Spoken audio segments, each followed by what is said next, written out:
Anda kembali lagi ke Power Lunch bersama saya Ana Wijaya dan kami juga masih bersama dengan Direktur Jenderal Informasi dan Komunikasi Publik Kementerian Komunikasi dan Informatika. Pak Usman melanjutkan dialog kita dari sebelum jeda tadi. Kalau kita mengingat Indonesia ini menjadi perwakilan ASEAN di G20 ini, kira-kira dalam seluruh rangkaian menuju ke G20 di 2022 ini, apa isu-isu dari ASEAN yang mungkin di bidang Kominfo ini akan menjadi fokus? Iya, jadi saya kira ya tidak berbeda dengan agenda tadi Kominfo yang sudah saya sampaikan.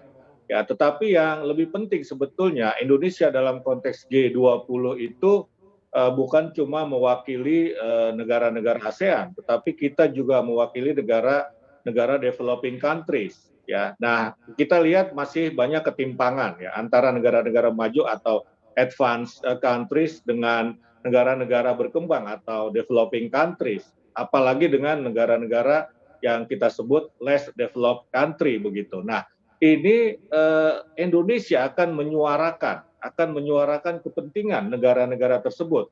Apakah itu ASEAN, apakah negara-negara berkembang di belahan dunia lain, termasuk negara-negara yang kurang maju ya pembangunan ekonominya.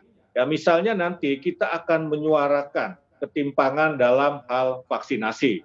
Ya, dalam hal vaksinasi kita lihat bahwa negara-negara maju, apalagi negara produsen vaksin, itu sudah memvaksin masyarakatnya mungkin sampai 80% begitu. Sementara negara-negara miskin, negara-negara yang kurang berkembang di Afrika misalnya itu mungkin 20% itu sudah bagus begitu. Nah, ini salah satu yang akan diperjuangkan atau dibahas di Indonesia oleh Indonesia begitu. Kemudian yang lain lagi terkait dengan ekonomi, kita menyerukan inklusi keuangan, ya inklusi keuangan supaya semua negara, supaya penduduk di semua negara itu punya akses ya ke sumber-sumber keuangan, ya apakah sumber keuangan global ataukah perbankan. Nah, ini akan disuarakan oleh Indonesia.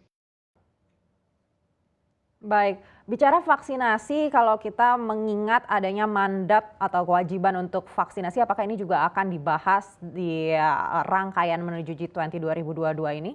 Karena ini kan masih menjadi pro kontra Iya, juga di negara-negara maju. iya.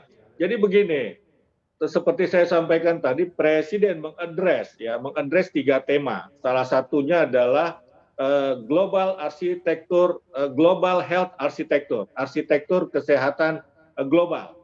Kenapa Presiden betul-betul mengadres itu ya? Karena memang masih ada ketimpangan di bidang kesehatan. Pandemi COVID ini menjadi bukti betapa ketimpangan itu masih terjadi begitu.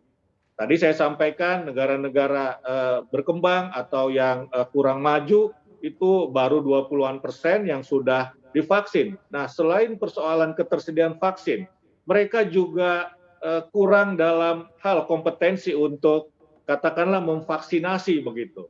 Ya, apalagi untuk mengakselerasi. Indonesia sendiri saja ini kan harus mengerahkan TNI dan Polri untuk melakukan vaksinasi. Jadi ada ketimpangan kompetensi tenaga kesehatan.